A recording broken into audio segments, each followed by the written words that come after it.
waaw hadda horta madaxweynuhu waxa uu ku bilaabay dagaalkii shalay ka dhacay ilaa daraad ee labada maalin xiriirka socday waxa uu dhahay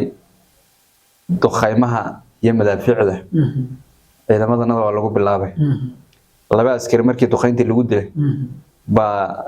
dabeetana noqotay dad u dhayn isku difaacayna inaanu istifaacno dagaalkii duqayntii macal masaajidda lagu duqeeyay waxa yiraahdeen anaga way haya jamaahiirtu mo duqayma ay iyagu haystaan waa dad shacaboo istifaacay ciidamada taageerayana maaha maamul awood badan waa dad heel walaal ku taageeray xoog baan ku muqoonanay xasan wuxuu leeyahay xoog baad ku muqoonin kartaa markuu leeyahay wixii aad qabsateen waxay ka dhigan tahay dadkan lagu leenayo maatida ee lagu leenayo sool xoog waad ku qaban kartaa waadna ku saxantiin muusana farmaajo ka cabsanay muuse xasan sheekh laakiin biyo ka banmay may Soomaaliland oo Soomaaliya ka hadlaysa maarta Soomaaliland fargelisay xataa dagaalkii imika way ka joojiyeen waxay ku koobeen budda kulanti wacan oo wanaagsan daawadayaal kuna soo dhawaada barnaamijka xog waran qaybtan maanta waxaan idinku qaadaa dhigaynaa idinkuna soo gudbinaynaa xogihii ugu dambeeyay ee munaasabada xuska sanad guurada ka soo wareegtay xorriyadda Soomaaliya gaar ahaan gobolada waqooyi oo laga xusay Soomaaliya inteeda badan madaxdii ka qayb galay munaasabadaasi khudbadaha ay ka jeediyeen Muuse Bixi oo ka hadlay oo ku daray arinta laascaano iyo ciidamada qaranka sidoo kalena ka hadlay dagaalkii shalay dhacay iyo in iyaga lagu soo duulay istifaaciyeen fiidin ayaa inoo faahfaahin doona dhanka kale Muqdisho waxa lagu qabtay isla munaasabadaasi madaxdii ka hadashay waxa kamid ah madaxweynaha Soomaaliya Xasan Sheekh Maxamuud oo ammaan kala dul dhacay maamulka Somaliland sidoo kale waxa ka hadlay ra'iisul wasaare ku xigeenka oo la sheegay oo sida la og yahay isna ka soo jeeda isla magaalada Hargeysa kaasi oo sidoo kale isaguna bogaadiyay amaanay maamulka Somaliland waxayna inaba ka hadlin xaaladda cakiran ee ka taagan gobolada Sool Sanaag iyo Cayn waxa inoo dul istaagaya inoo faahfaahinaya khudbadaasi iyo xaaladaha guud gaar ahaan laascaano oo dhameystiran walaalkay Muxiidiin Xarago oo ay garab fadhiyo Muxiidiin soo dhaw Cabdiraxmaan waan dhawahay wadna mahadsan tahay ummadda Soomaaliyeed xornimada iyagu helay hambali ayaan leenahay 20ka June oo maanta ku beegan dabcan oo ahayd maalintii ay xoroobeen ama gumaystu ka kacay goboladii waqooyi Soomaaliya hambali ayaan leenahay si guud Cabdiraxmaan oo munaasabada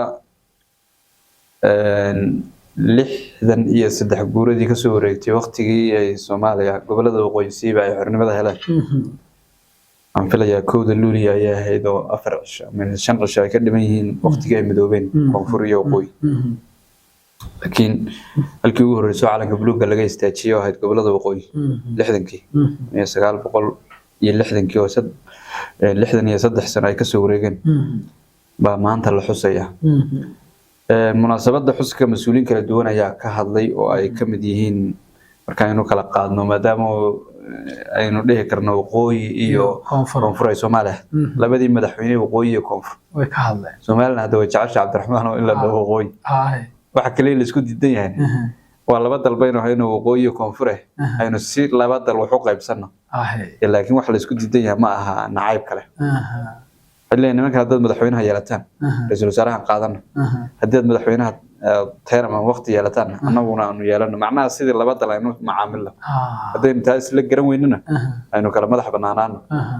waatan Somaliland ay ku degan tahay iyagoo ra'iisul wasaaraha la uu sameeyna go'ay ra'iisul wasaaraha iyagoo la waxay diidan yihiin waxa weeye Soomaaliya waxa sid ka maqnaabi waay Soomaaliya waxa la doonayaa in uu dalku noqdo dal Soomaaliyeed aragtida Muqdisho iyo koonfurta taalo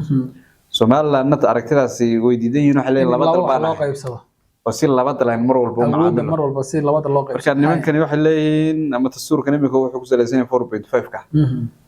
ama Soomaaliya waxa leeyahay waa Soomaaliya mid ah iyaguna Soomaaliya laba jir way leeyihiin koonfur iyo waqooyi yahay marka mar walba wax qayb soo imanayo koonfur iyo waqooyi ku salayn marka 4.5 kan ay leeyihiin 2.5 aan ka dhigno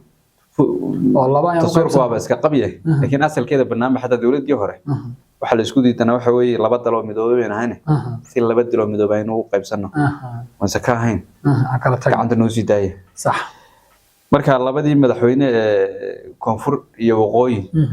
haddii aan raacno qaacidadii gumaysiga waqtiga xasan sheekh iyo baa labadiiba way hadleen inuu ka horeyno musabixi dabcan khudbad yar buu jeediyay laakiin inta ugu muhiimsan oo la xiriira xaaladaha taagan imika haddii noqoto Soomaaliland gudaheeda iyo haddii noqoto dhibaatada dagaalka ee dabcan gobolka Sool ka jirta waa hadda horta madaxweynuhu waxa uu ku bilaabay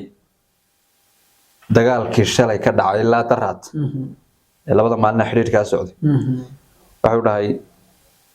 duqaymaha iyo madaafiicda ciidamadana waa lagu bilaabay laba askari markii duqayntii lagu dilay ba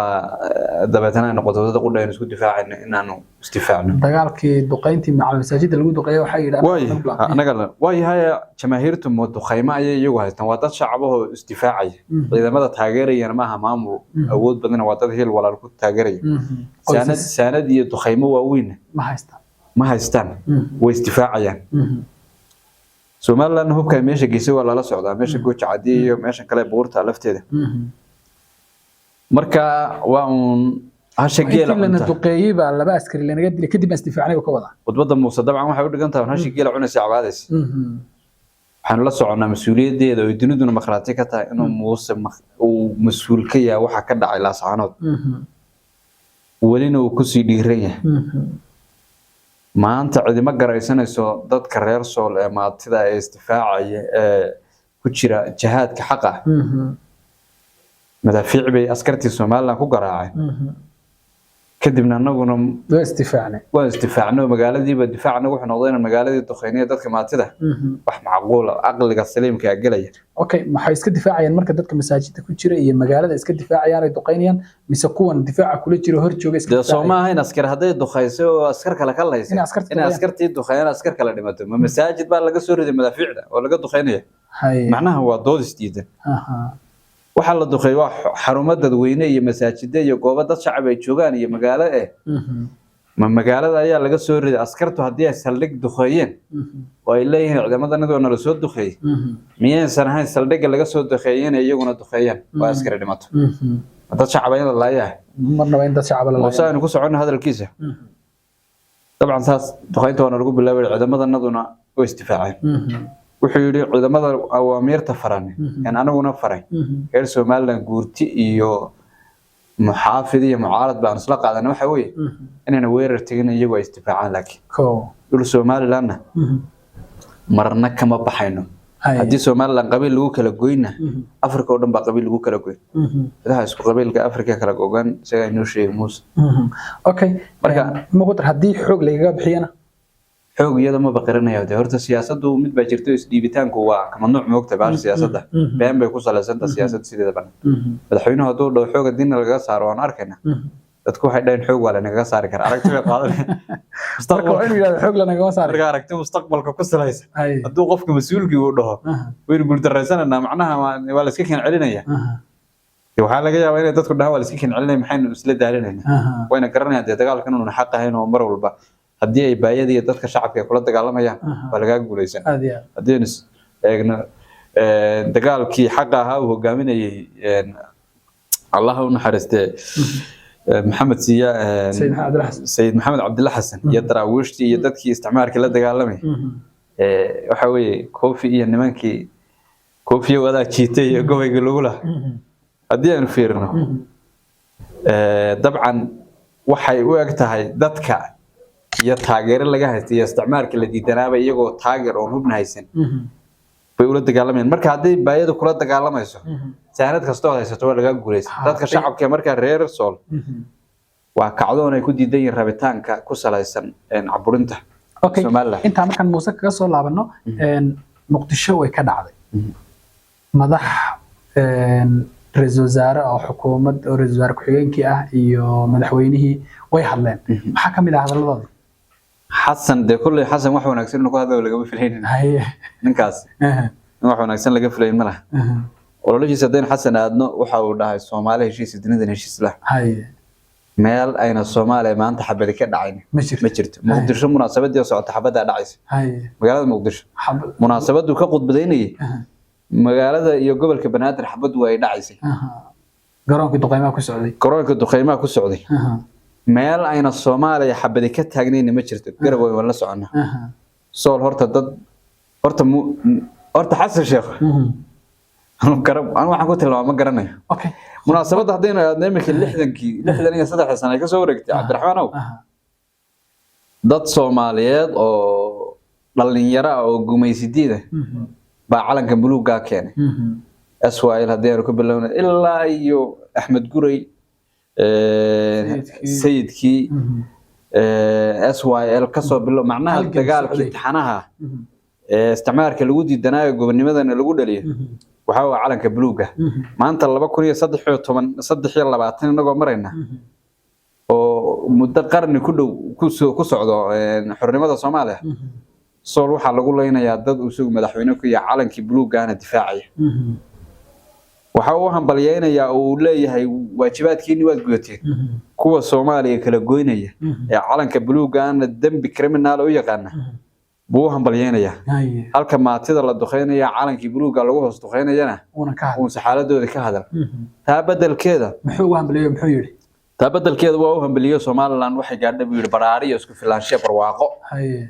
wixii iyagu gaar u lahaayeen way qabsadeen wixii ay Soomaaliya la lahaayeen kaliya un baa ka maqan halka waxaad moodaa inuu dhiirigelin siinayaba dagaalkan iyo waxaan sii wadaa muusana wuxuu leeyahay taaka kama kacay Soomaaliland leedahay macnaha wax la wadi ma socdo xoog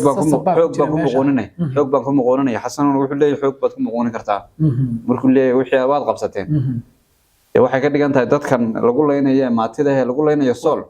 xoog waad ku qaban kartaa waadna ku saxantiin muusana farmaajo ka cabsanay muuse xasan sheekh laakiin biyo ka banmay may Soomaaliland oo Soomaaliya ka hadlaysa maarta Soomaaliya fargelisay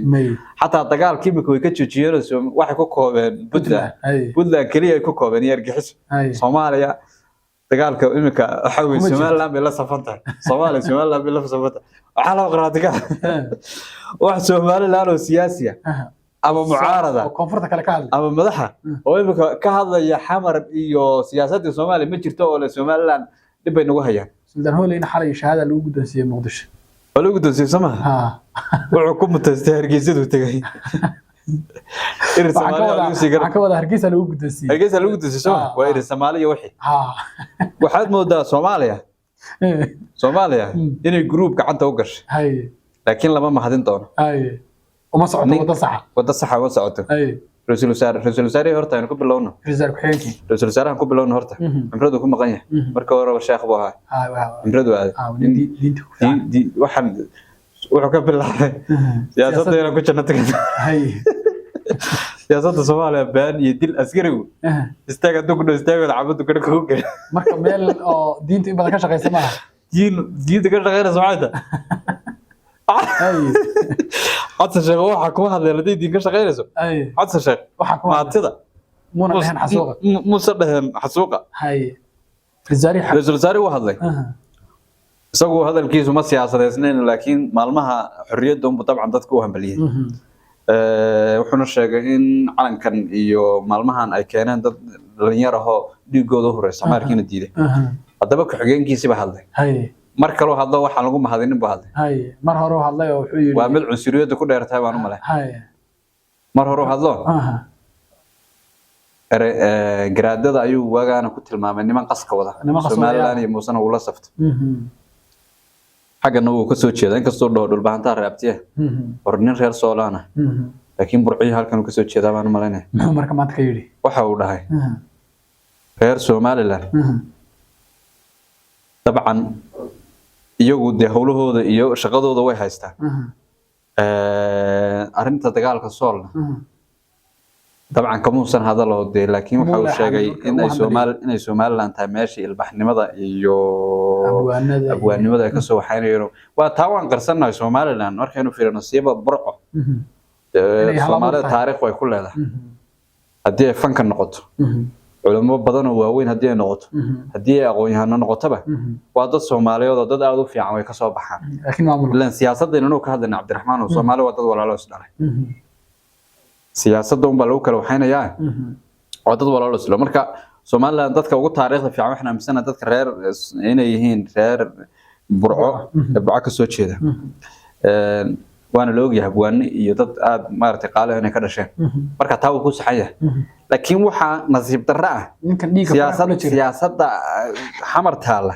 ee la leeyahay shan Soomaaliyeed baa loo haweysanaya calanka xataa shan Soomaaliyeed mararka qaar badan ninkii lahaa muxuu taakeeyo ma kii haweenka badnaa ilaa calanka laftiisa duraya mararka qaar badan siyaasadda xamar taala iyo calanku isma mataanba sababtoo waxa loo baahay calanku wuxuu matalaya ka jigjiga jooga ee gumaystaha hoos jooga inuu xuquuq ku leeyahay sool baa la xalin kar leeyahay arrintii Soomaaliya oo waxa weeye gudaha Soomaaliya oo maatida sool baa laga hadlayahay siyaasaddu marka maxay tahay midnimada Soomaaliya laga hadlay midnimada Soomaaliya ma jirto aad iyo aad buu u mahadsan yahay wariye Muxiidiin oo barnaamijkii xog waran qaybtiisii koobaad inoo falanqeynayay inana wadaagayay xaaladihii ugu dambeeyay ee xuska 26 Juun oo ah maalintii ay xorriyadda qaateen gobolada waqooyi ee Soomaaliya